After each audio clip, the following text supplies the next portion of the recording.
everyone, this is Daniel Scranton, and I'm going to channel the Arcturian Council for you.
Greetings. We are the Arcturian Council. We are pleased to connect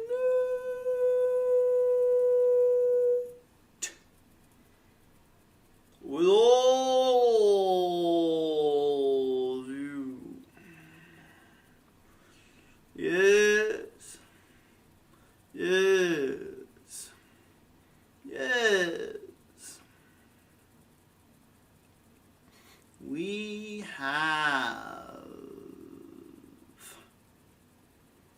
begun to recognize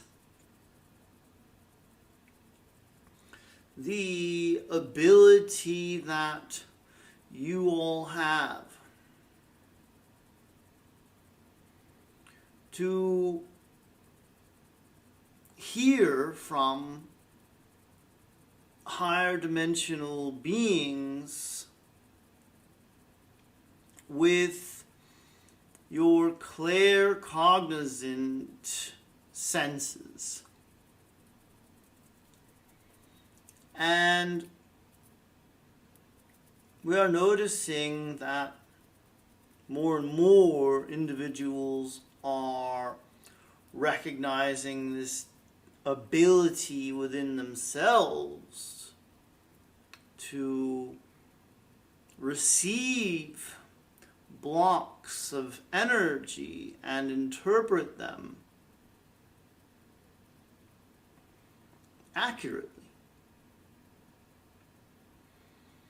What we are particularly impressed by is humanity's ability to take different energies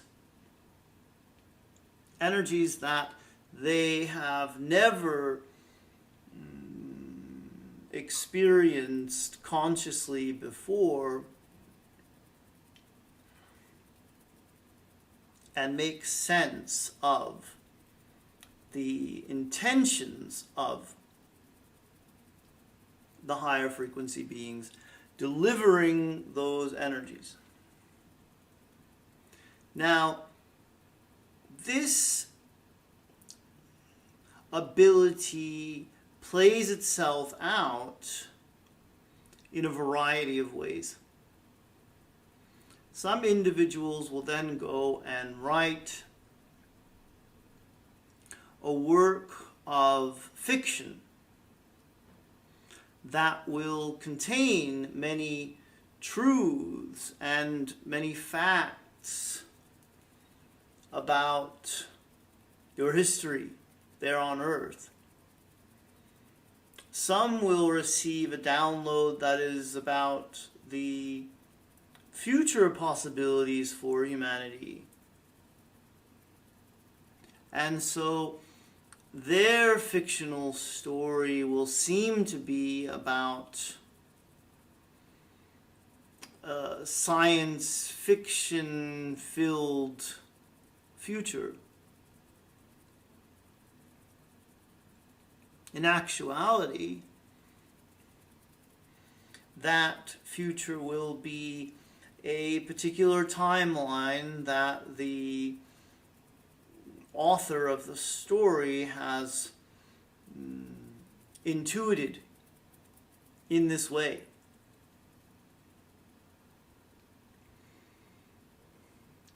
What we are noticing is that there is an increase in the number of higher dimensional beings who are using this technique to reach all of you, and an openness and a receptivity on the part of more humans to take in these energetic blocks and interpret them. So then, what you are going to witness in the coming months and years ahead are many more of these stories playing out in film, television, comic book, graphic novel, and regular book. And they are going to resonate with you. You will feel the truth of them. You will know that this is a past that you have already lived, or a future that you have already begun to contemplate as a possibility for yourself.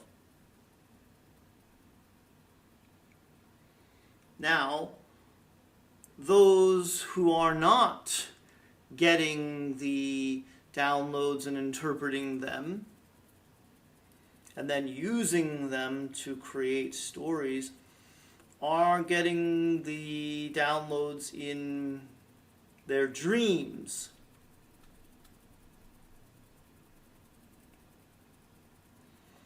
And those individuals are getting what they need from the dream state. Sometimes you will need to have a story play itself out in your dream state in order for you to access a particular past life trauma, or access a particular stuck emotion in one of your chakras. In either case, paying attention to your dreams and paying attention to the stories that are being created at this time will be of particular value to all of humanity, because you cannot possibly live out every scenario that is in front of you and see if it's the right timeline for you. And you cannot possibly create enough scenarios in this lifetime to get to all of the trauma that you need to get to from past lives in order to move past those traumas. So this is a very clever way that humanity is co-creating with higher dimensional beings to take on these much needed energies. And we are enjoying the stories that are being created as well. We invite you to look for the stories that you feel might resonate with you, and then pay attention to your emotional responses to them, as those emotions will be the keys to really benefiting from what is right in front of you. We are the Arcturian Council, and we have enjoyed connecting with you.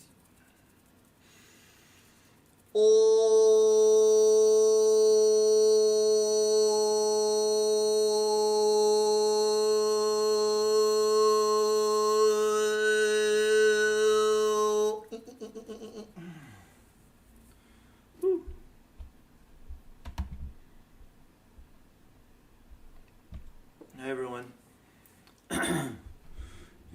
Thank you for watching the video, first of all.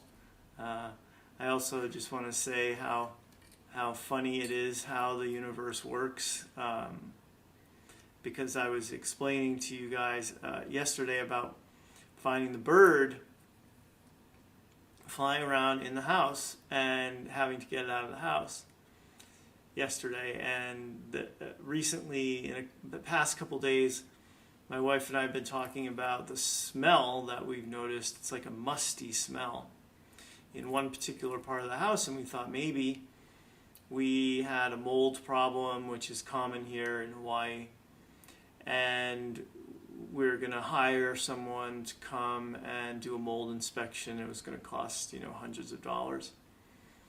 And then today I realized, my wife noticed it first. She said it kind of has that dead animal smell.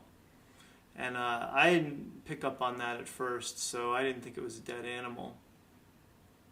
But then today, or last night, right before I went to bed, I said to myself, oh yeah, this is a dead animal. I think I know where it is, too. I think it's in the ceiling, like a mouse had gotten up there. Well, I didn't want to deal with it late last night. This was right before bedtime, so I said I'll just deal with it in the morning. And I shut the door to my office and kept the windows open, because one of our theories was that the smell was coming from outside. So I thought, well, we'll see. This will be kind of a test. And woke up this morning, opened my office door, and the smell nearly knocked me over. So after my first client, which was hard to get through, I looked around, looked in the attic space. There's like a little crawl space opening in the ceiling. That didn't seem to be the source of it. And then looked in my closet in my office, and lo and behold, there was a dead bird in there. So very sad, and at the same time very glad to be rid of the issue. But it's just so funny how the live bird was in the house yesterday, almost like telling us what was going on, what the source of the smell was.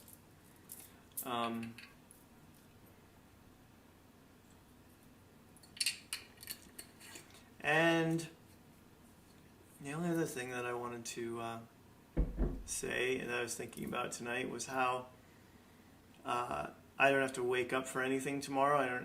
We don't have anywhere to go, anywhere to be. We'll probably go on a hike at some point, but what an amazingly good feeling it is to not have to wake up to an alarm. And I lived that way for several years, where I just woke up when I woke up, and now I usually wake up 5 days a week to an alarm. And that feeling, just the difference between not having to get up for something and being able to get out of bed whenever you want, versus having to set an alarm and wake up maybe in the middle of sleep and then get out of bed even if you're still tired. That's such a huge difference in how you feel, and probably sets the tone for the entire day. And lucky for me, I mean, on my work days, my eyes are closed most of the time, which kind of makes up for that. But for a lot of people, and I, you know, have had other careers where I did have to walk around and do things and keep my eyes open all day, and sometimes that was really hard. So that's something that when that shifts, man, we'll see so many different aspects of people coming out, and more creativity and so much more happiness, I think, on the planet. So that's it.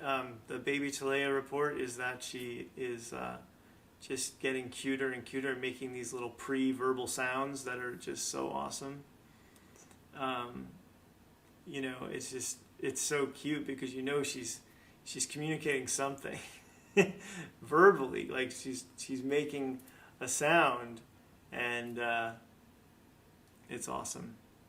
And I'm just totally enjoying every aspect of this parenthood. So that's all I got to say. Thank you, everyone. Thanks for watching. Blessings to you and yours, and hope you're having a great weekend.